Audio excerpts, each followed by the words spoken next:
Ulo. May dalang bag. Sino ko yun? Kawan sa kabila. Ang Pilipos ng mga idol. Tapos Commander King. So ito yun, musgo ah. Yun mga idol. Isang mapagpalang araw sa lahat.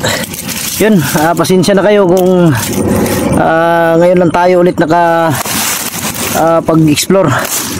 Ay bumaba kasi ako mga idol, pasikreto kung bumaba.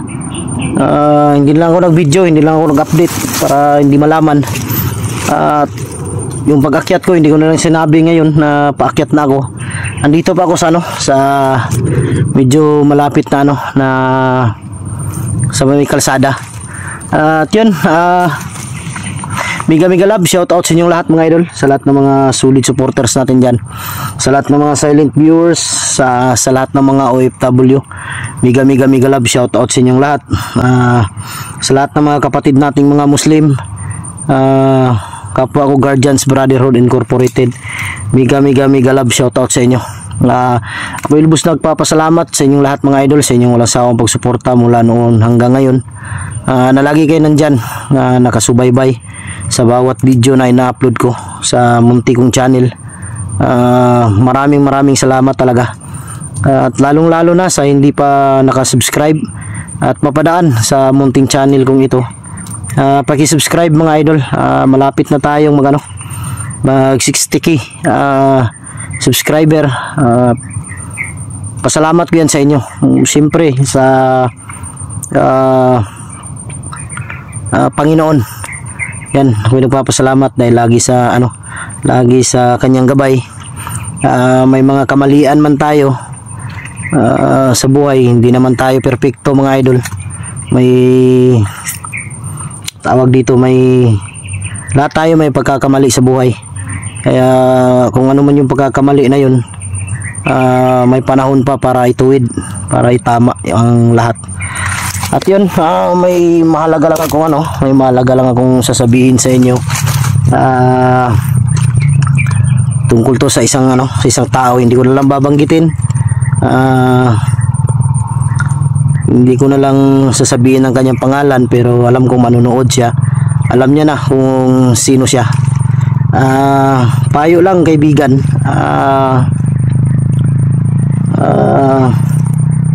turing ko sa'yo na kapatid na, pero sa ginawa mo sa akin, sa isang supporter na nagsumbong din sa akin, yung mga sinabi mo sa kanya umabot sa akin. Lahat ng mga sinasabi mo sa kanya, ninyo sa lahat ng mga sinabi nyo sa kanya, dumating sa akin mga masasakit na mga salita. Ang masakit lang, ang galing yung gumawa ng kwento, ganyan. Walang problema sa akin yan. Dapat kung may sama kayo ng loob sa akin, dapat direct yung sinabi sa akin na ganyan Buster, ganyan ang namin, hindi namin nagustuhan. Yung kumbaga, hindi na dapat umabot dun sa supporter, dahil kung umabot yan, kahit sino supporter ang anuhin mo, magsusumbong talaga sa akin yan, dahil sa akin kagaling. Wag lalaki ang ulo. Dis panunumbat. Ginawa ko ang lahat para makapasok ka sa larangan ng YouTube. Tinulungan kita, pero bandang huli ako pa yung nagiging mali, ako pa yung nagiging masama. Hindi ko alam kung anong nagawa ko sa inyo, bakit ganyan yung mga sinasabi ninyo sa supporter. Wala akong hindi ko dinibdib yan, wala akong sama ng loob. Ang sa akin lang, kung magkwento kayo, dapat yung totoo ba. At isa pa, wala kayong pakialam sa kung ano nangyari sa amin ng asawa ko. Wala kayong pakialam dahil problema namin yun. Hindi ako nakikialam sa buhay ninyo, hindi ako nakikialam sa problema ninyo. Sa akin lang, huwag kayong makialam dahil sa amin na yun. Sa amin na yun ang problema na yun. Wala kayong pakialam dahil sa amin yung problema na yun. Payo lang bilang kapwa vlogger, umangat ka lang ng konti lang naman, umangat ka lang ng konti, parang nag-iba na talaga. Wag lumaki ang ulo. Wag lumaki ang ulo. Nagkamotor ka dahil sa akin. Dahil piniga ko yung pinilit ko talaga yung supporter na bigyan ka dahil yun ang pangarap mo, yun ang gusto mo. Binigay ng supporter dahil sa akin. Pagkatapos makuha mo na, tinatabla mo na ako. Kaya wag ganon. Dahil pangit yan. Pagkatapos mong nakuha yung yung gusto mo, tao na tumulong sa'yo, tinatabla mo. Ang mali kasi, kung may hinanakit kayo sa tao, dapat sa tao nyo sabihin, hindi nyo sinasabi sa isang supporter. Dahil tayo nakakaalam sa buhay natin, hindi sila. Tayo yung nagsasama, hindi sila. Kaya dapat sinabi nyo sa akin yun para malaman ko rin kung ano yung saloobin ninyo.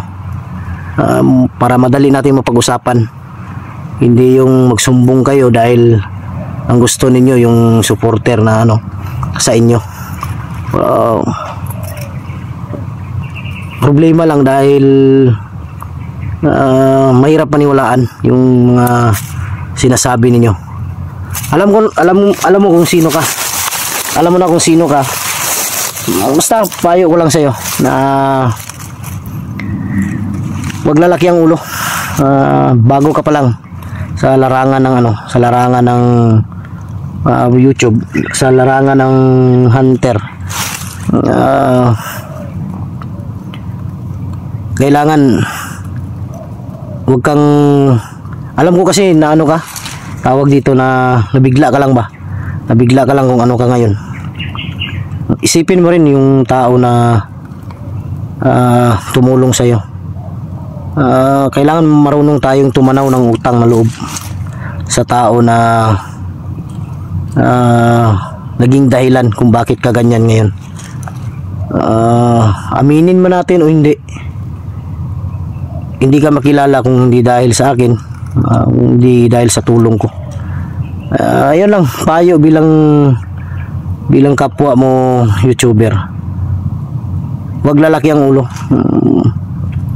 Manatili kang humble. Dahil kung ganyan, lagi niyo akong tinitira sa supporter. Pagka darating ang araw na magkahiyaan tayo, sino naman kayo para atrasan ko? Prangka lang tayo. Sino naman kayo? Malagi tayo magkikita, maliit lang lugar natin. Magkikita tayo sa isang kanto. Baka hindi nyo magustuhan ba ang nangyari. Kaya payo lang, tumawag sa akin yung supporter. Wala na akong sinasabi tungkol sa inyo. Dahil ayaw ko ng susumbong sa akin ng supporter. Sabi ko, hayaan mo lang yan. Hindi ko na lang babanggitin kung sinong supporter. Sabi ko, kung anong sasabihin nila, bahala sila. Basta para sa akin, hindi ko sasagutin ang mga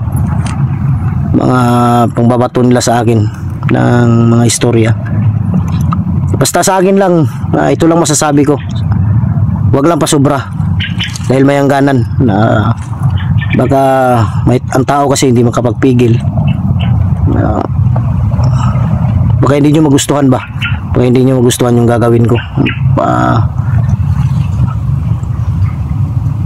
Patawarin ako ng Panginoon, pero baka mangyari ang hindi mangyari.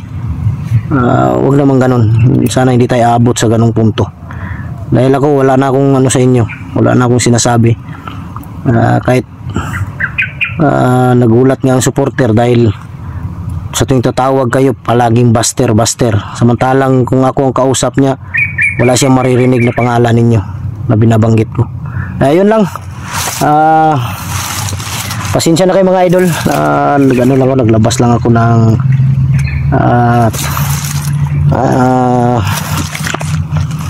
yung sa loobin ko ba, kumbaga. Pero wala akong galit, nilabas ko lang kung ano yung dapat kong ilabas para malaman din nila ba, makita nila ngayon. Alam ko manonood yan. Nasa inyo na yan kung sino yan. Basta ako hindi ko babanggitin yung pangalan. Ayaw ko rin nabanggitin dahil para bigyan din siya ng privacy. At yun, salamat, pasensya na.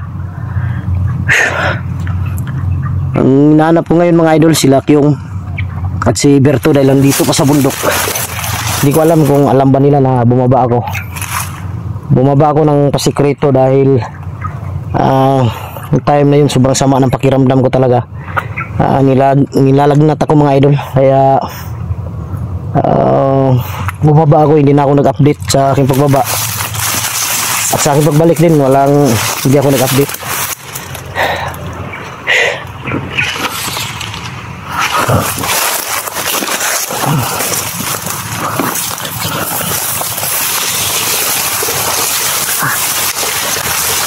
Sinunta ko kanina mga idol bago ko makyat dito. Tinawagan ko si Kyung at si Berto. Hindi talaga makontak. Hindi ko lang alam kung sa area ba to na pinasok ko ngayon. Nandito agad sila, pero sigurado ako dahil sa sobrang laki ng area na to.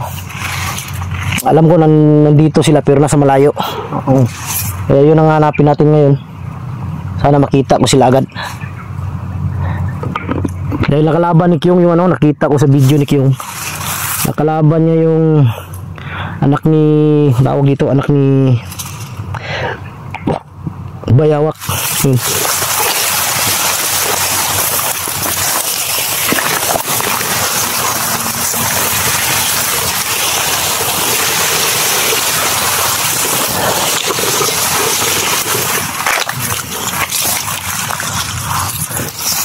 Delikado itong ganito, basta matataas yung damo. Hindi hindi mo mapansin agad kung may kalaban dahil pwedeng dumapa dito sa may damo. Yun mga idol, pasensya na kayo kung naglabas ako ng sama ng loob, pero hindi naman yun. May karapatan tayong lahat na ilabas ang sama ng loob natin. Kasi kung dibdib mo yan, baka magkaroon ka ng kailangan ilabas mo lang, kunti lang. Kailangan talaga yan. Pero hindi ko talaga alam mga idol, may mga tao talaga na ganyan. Pagkatapos na makuha yung gusto,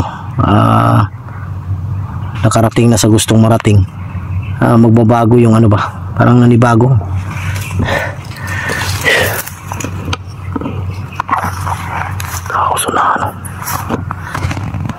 May tao sa unahan. Nakaano ng pula na ayun.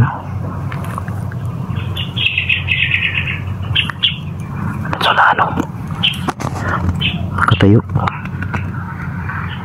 hindi makita sa layo. Andun nakapula ng ng damit sa ulo.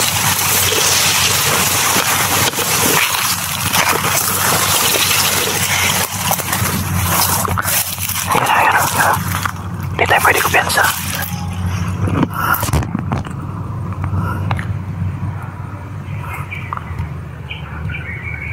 Ayun ang kapulaw. May dalang bag. Sino kaya to? Wala natin.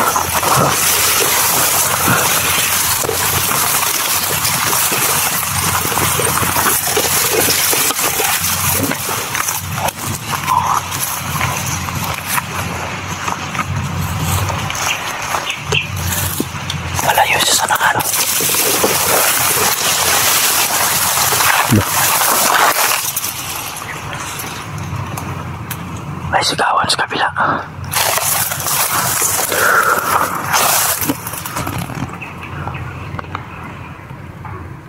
Sigawan sa kabila. Parang pinapasunod ako mga idol. Dito tayo pala, dito tayo.